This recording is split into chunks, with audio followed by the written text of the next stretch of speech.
I had a grumbling sound when driving on the highway around 65 to 70 miles an hour.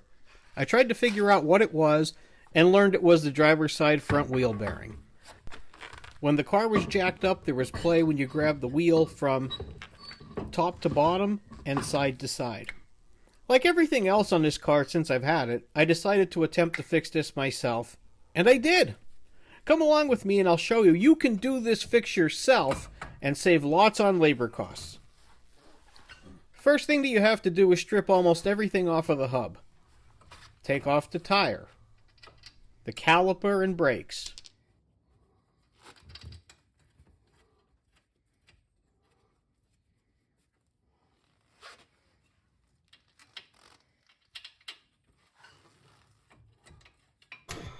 Then the rotor.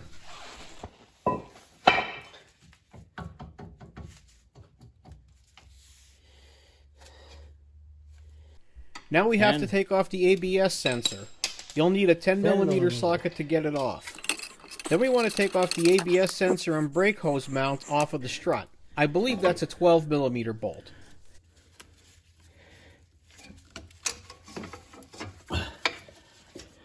The next thing we need to do is remove the tie rod. There's a cotter pin that has to come out before we can remove the castle nut.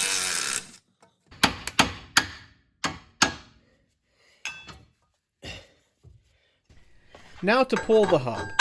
I bought this tool off Amazon for about $40, but you can borrow them from most auto part chains.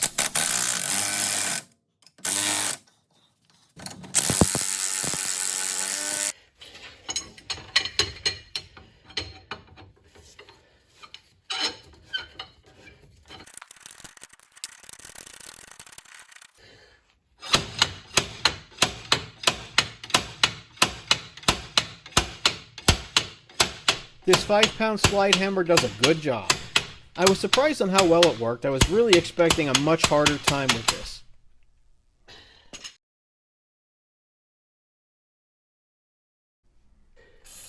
Now to take off the dust shield.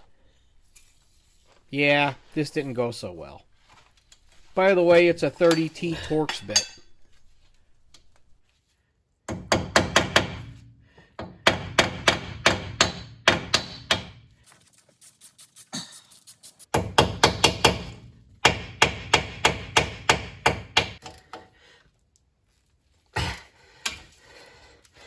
Well, so much for that one.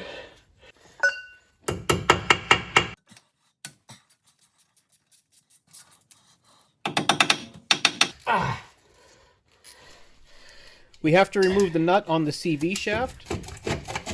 Unfortunately, the battery died on my camera, so I wasn't able to catch that on video. Now we have to remove the strut bolts.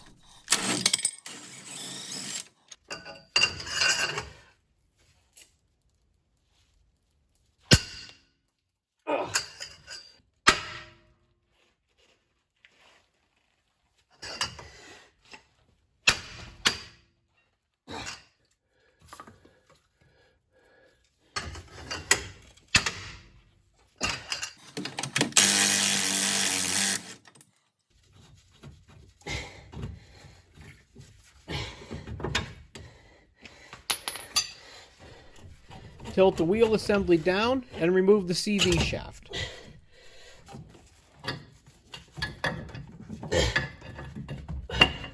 Okay. There's a cover on the inside that we have to remove and use. It didn't want to come out easily.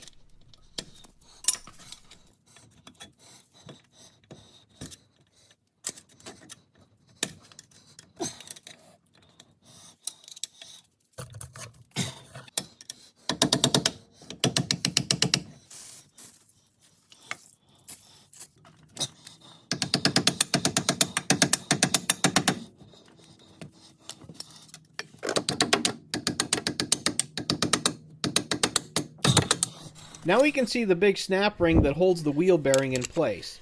This thing would not budge. I ultimately had to use a Dremel tool to cut the clip into several pieces in order to free it up enough to remove it. Thankfully, this is one of the replacement parts that comes in the kit. The tools I used to get the bearing out I borrowed from a local chain auto parts store. This same tool will be used to put the new wheel bearing and hub assembly in.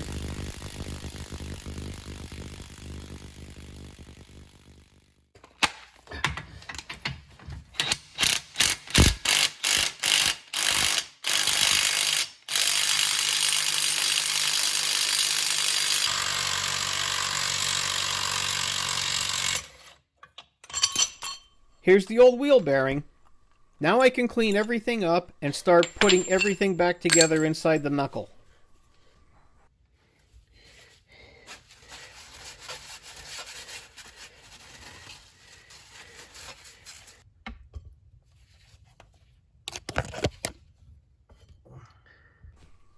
Time to grease the inside.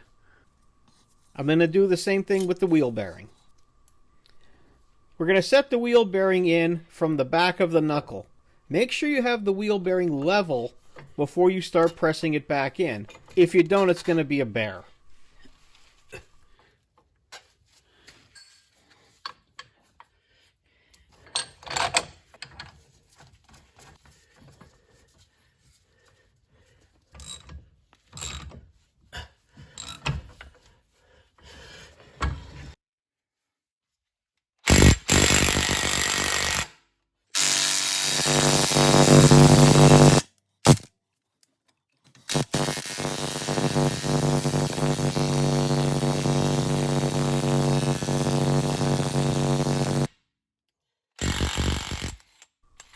Okay, that's in. To be honest, I was really sweating this part, but I'm glad it worked out well.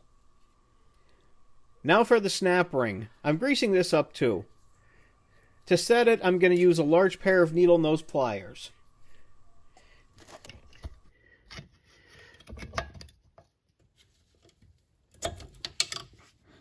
I'm going to move it around each way to make sure it's completely in the groove. Now to put the ABS cover back on. Make sure the hole that it has lines up with the one in the knuckle.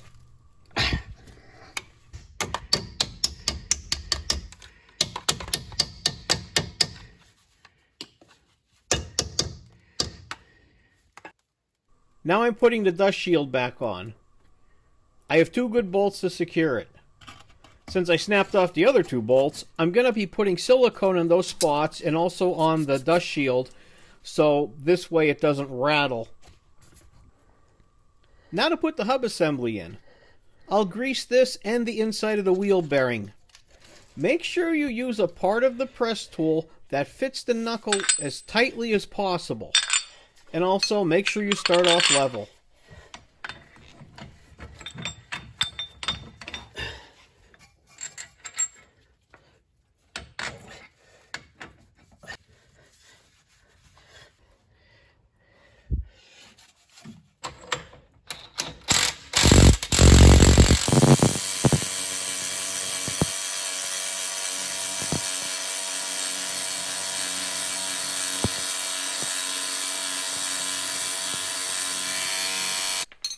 Okay, it spins. It appears flush and level. Once again, I'm very happy this went as well as it did. Now to put the CV axle through the hub assembly. This is where I ran into a roadblock. The threads got damaged on the shaft somehow, and I can't start the old nut or even the new nut that came in the kit. So I had to go run to a locally owned parts place and get a die so I could make those threads and be able to put the nut on. In case you have the same issue, the size that I got was 22 by 1.5. It's metric, obviously. Okay, I can get the nut on now. Now to tighten and torque it.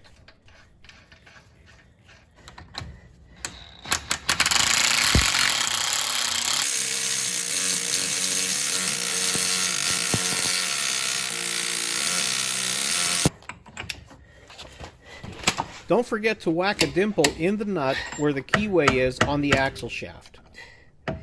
Now to button up the rest of the stuff. We'll do it in the reverse order of taking it off. Hook up the struts, the tie rod, torque it down, and install a new cotter pin.